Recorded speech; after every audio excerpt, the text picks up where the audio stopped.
Hello doctor. కొంతమంది baby skin వచ్చేసరికి ఇక్కడ ఫోల్స్ పడుతూ ఉంటాయి, కొంతమందికి ర్యాషెస్ వచ్చినప్పుడు కొంతమందికి పజ్ వస్తూ ఉంటుంది, కొంతమందికి బ్లడ్ కూడా కనబడుతూ ఉంటుంది. ఆ టైంలో పెద్దవాళ్ళు ఏం చేస్తుంటారు, పౌడర్ ఐదర్ పసుపు వేసేసి పెడుతూ ఉంటారు.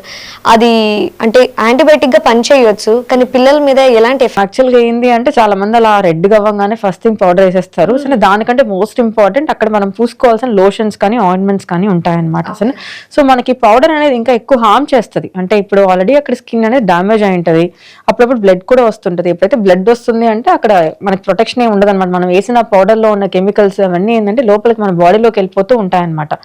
ఫర్ టైం బీయింగ్ ఏదో అంటే అక్కడ వెట్టిగా ఉన్నది మనం ఏ పౌడర్ వేసినా కూడా వెట్టిగా ఉన్నది డ్రై అయిపోతుంది. వాళ్ళ దృష్టిలో తగ్గినట్టు అనిపిస్తుంది, కానీ అది కరెక్ట్ కాదు.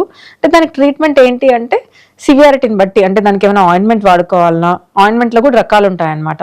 అవి ఏమైనా వాడుకోవాలా, జస్ట్ మైల్డ్ నుంచి కొంచెం స్ట్రాంగ్ ఆయింట్మెంట్స్ వరకు ఉంటాయన్నమాట. లేకపోతే ఓన్లీ లోషన్ సరిపోతుంది అనేది మనం ఏంటంటే ఆ బేబీ యొక్క కండిషన్ ని బట్టి మనం డిసైడ్ చేస్తాం అనమాట. సో పౌడర్ అనేది కూడా అలా ర్యాషెస్ అస్సలు వాడకూడదు. అండ్ ఇంకోటి ఏంటంటే మోస్ట్ కామన్ థింగ్ ఏంటంటే చాలా మంది పాస్కి వెళ్ళే ఏరియాలో, మోషన్కి వెళ్ళే ఏరియాలో విపరీతంగా పౌడర్ వేసేస్తూ ఉంటారనమాట. అసలు ఆ ఏరియాస్ లో కూడా అసలు పౌడర్ అనేది ఎక్కడ వేయకూడదు. ఇంకా హోల్స్ ఉన్న ఏరియాలో పౌడర్ అనేది ఎప్పుడు వేయకూడదు. హోల్స్ ఉన్న ఏరియాలో అంటే మన బాడీలో నార్మల్ న్యాచురల్ గా హోల్స్ ఉన్న ఏరియాస్ లో ఏమవుతుందంటే ఇప్పుడు పాస్కి వెళ్ళే దగ్గర, మోషన్కి వెళ్ళే దగ్గర రంధ్రాల్లోంచి ఈ టాల్క్ అంటే పౌడర్ లో ఉండే టాల్క్ ఇంకా వేరే కెమికల్స్ అన్ని ఏంటంటే ఈజీగా లోపలికి వెళ్ళిపోతాయి. సో ఈజీగా లోపలికి వెళ్ళిపోవడం వల్ల ఏంటంటే యాక్చువల్లీ టాల్క్ అనేది మంచిది కాదనమాట. సో వాటన్నిటి వల్ల ఏంటంటే లాంగ్ టర్మ్ గా అంటే చాలా ఇయర్స్ తర్వాత సైడ్ ఎఫెక్ట్స్ అనేవి ఉంటాయన్నమాట డెఫినెట్ గా. పిల్లలు ఏడవంగాల్ని న్యూ బోర్న్ బేబీస్ కి గుర్తొచ్చేది వుడ్వర్డ్స్ గ్రేప్ వాటర్. అది వాడవచ్చు అంటారు మ్యామ్, ఎందుకంటే కొన్ని మనం అంటే గూగుల్లో కావచ్చు, కొన్నిట్లేమో అది 0% ఆల్కహాలిక్ అంటారు, కొంతమంది ఏమో లేదు దానికి పిల్లలు బాగా ఎడిక్ట్ అవుతారు అంటారు.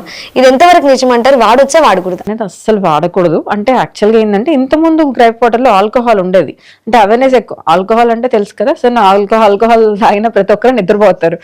సో ఆ గ్రైప్ వాటర్ అనేది తాగంగానే బేబీస్ కూడా నిద్రపోయేవాళ్ళు. సో ఇంతకుముందు ఏంటంటే ఇప్పుడు ఏంటంటే అవేర్నెస్ పెరిగింది కాబట్టి సో 0 ఆల్కహాల్ అని చెప్పేసి కొత్త వస్తున్నాయి. సో ఆల్కహాల్కి ఒక్కటే కాదు మనం అక్కడ ఇంపార్టెన్స్ ఇవ్వాల్సింది, దాంట్లో కొన్ని కెమికల్స్ ఉంటాయి. సరే వన్స్ మనం ఇంగ్రీడియంట్స్ చూస్తే దాంట్లో చాలా ఉంటాయి అనమాట.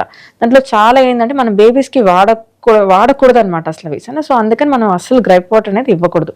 బేబీస్ అన్నాక ఏడుస్తారు, అంటే చాలా కారణాలు ఉంటాయి. సరే సో ప్రతి దానికి ఏంటంటే స్టమక్ పెయిన్ అనుకుంటారు, గ్రైప్ వాటర్ తెస్తారు, పోసేస్తారు అనమాట. సరే సో అందుకని గ్రైప్ వాటర్ అనేది అసలు వాడకూడదు. అంటే బేబీ అలా కంటిన్యూస్ గా ఏడుస్తుంటే మనం అంటే పిల్లల డాక్టర్ దగ్గర తీసుకెళ్ళాలి. వాళ్ళ పిల్లల డాక్టర్ దగ్గర తీసుకెళ్తే ఎందుకు ఏడుస్తుంది అంటే ఓన్లీ కడుపు నొప్పి అయి ఉండదు అనమాట. అప్పుడప్పుడు పాలు సరిపోవు, అప్పుడప్పుడు అంటే పాలు తాగాక కూడా ఏంటంటే వాళ్ళకి మరీ పొట్ట ఫుల్ అయింది అనుకోండి, ప్రాపర్ గా మనం బర్పింగ్ అనేది చేయాలి. ఆ బర్పింగ్ అనేది చేయకపోవడం వల్ల పొట్ట ఎక్కువ ఫుల్ అయ్యి పొట్ట టైట్ గా అయిపోయి, అంటే ఇప్పుడు మామూలుగా ఎవరన్నా ఫుల్ గా తింటే, పెద్దవాళ్ళు తింటే ఎంత ఇబ్బందిగా ఫీల్ అవుతారు, ఒక తేపు వచ్చాక వాళ్ళు రిలాక్స్ అవుతారు కదా. సో ఆ సేమ్ బేబీస్ కి కూడా అంతే అనమాట. దానికి ఏడవచ్చు, డైపర్కి వెళ్ళే దగ్గర ర్యాష్ రావచ్చు, దానికి ఏడవచ్చు, చెవునొప్పి ఉండొచ్చు. సరేనా, అప్పుడప్పుడు వాళ్ళకి ఏంటంటే ఆ టచ్ అనేది కావాలి, అంటే హ్యూమన్ టచ్ అనేది కావాలి. సరే ఎంతసేపు అలా పడుకోబెట్టడం కూడా వాళ్ళకి అంటే పడుకొని ఉండడం కూడా వాళ్ళకి ఇష్టం ఉండదు అనమాట. సరే దానికోసం ఏడవచ్చు. సరే చాలా రీజన్స్ ఉంటాయి. సో ఏడ్చిన ప్రతి బేబీకి గ్రైప్ వాటర్, అసలు గ్రైప్ వాటర్ అనేది ఏ బేబీకి ఇవ్వకూడదు. అంటే ఏడ్చిన ప్రతి బేబీకి కారణం అనేది కడుపు. నెక్స్ట్ వచ్చేసరికి నన్ను ఒకళ్ళు ఈ క్వశ్చన్ అడిగారు మ్యామ్, మిమ్మల్ని అడిగమని చెప్పి ఇన్స్టాగ్రామ్లో. సో ఈ క్వశ్చన్ మెయిన్ అని చెప్పి నేను అడుగుతాను, ఎందుకంటే గర్ల్స్ ఉన్న ప్రతి ఒక్క మామకు కూడా ఇది ఒక క్వశ్చన్ అనే చెప్పొచ్చు. ఎందుకంటే న్యూ పుట్టంగానే కొంతమందికి బ్లీడింగ్ అనేది స్పాట్ అవుతూ ఉంటుంది గర్ల్స్లో మెయిన్గా. దానికి చాలా మంది ప్యానిక్ అయిపోతూ ఉంటారు, అసలు ఏంటి అని. మా పిల్లలకి జరగలేదు కదా, మీకు ఎందుకు జరిగింది ఇలాంటి. ఒక్కసారి దీని గురించి డాక్టర్ గారిని అడగండి, మా బేబీకి ఇలా అయింది అని చెప్పి తను పర్సనల్గా మెసేజ్ చేశారు.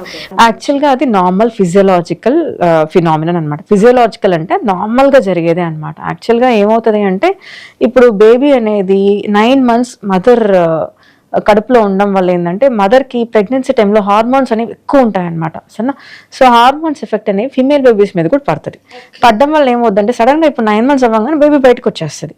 సడన్ గా హార్మోన్ సప్లై కూడా కట్ అవడం వల్ల సో హార్మోన్ సప్లై కట్ అవ్వడం వల్ల కొంతమందికి ఏంటంటే అలా బ్లీడింగ్ అనేది అవుతుంది. అది నార్మల్, కంప్లీట్లీ నార్మల్. సరే దాని విత్డ్రాల్ బ్లీడింగ్ అంటాం. సరే అది ఫిజియోలాజికల్ అంతే. సరే దానికి అసలు ఎటువంటి దానికి అంటే చాలా మంది ఏంటంటే పెద్ద మనిషి అయ్యాక దానికి సంబంధమే లేదు. సరేనా? సో అది కంప్లీట్లీ నార్మల్, అస్సలు కంగారు పడాల్సిన అవసరం లేదు. అంటే ఇప్పుడు 10 ఐ మీన్ గర్ల్ బేబీస్ ఉంటే 1 or 2 మాత్రమే అలా జరుగుతూ ఉంటుంది. అంటే యాక్చువల్గా అది దాన్ని ఏమి అసలు అది అబ్నార్మల్ గా కన్సిడర్ చేయకూడదు. అంటే నార్మల్ గా ఏంటంటే పుట్టిన బేబీస్ లో చాలా కామన్ థింగ్స్ ఉంటాయి అన్నమాట. సరే నార్మల్ కండిషన్స్ అంటాం దాని. సరేనా? ఇంకొకటి ఏంటంటే కొంతమంది పిల్లలకి ఏంటంటే పాలు వస్తాయి. సరేనా? బేబీకి ఉన్న చిన్న బ్రెస్ట్ బట్స్ ఉంటాయి కదా, సో అక్కడి నుంచి పాలు వస్తాయి అనమాట. అవి కూడా నార్మలే. సరేనా? సో అవి నార్మల్, ఇది కూడా నార్మలే. సో ఎవరు కూడా భయపడాల్సిన అక్కర లేదనమాట. ఎవరైతే బేబీ గర్ల్ ఉన్న ప్రతి ఒక్క పేరెంట్స్ కూడా పానిక్. ఇన్ఫ్లుయెన్స్ వల్ల సడన్ గా హార్మోన్స్ అనేవి కట్ అవ్వడం వల్ల, అంటే సప్లై అనేది కట్ అవ్వడం వల్ల విత్డ్రాల్ అంటాం. సరే దానివల్ల అలా అవుతుంది అంతే. సరే దానికి అసలు కంగారు పడాలి.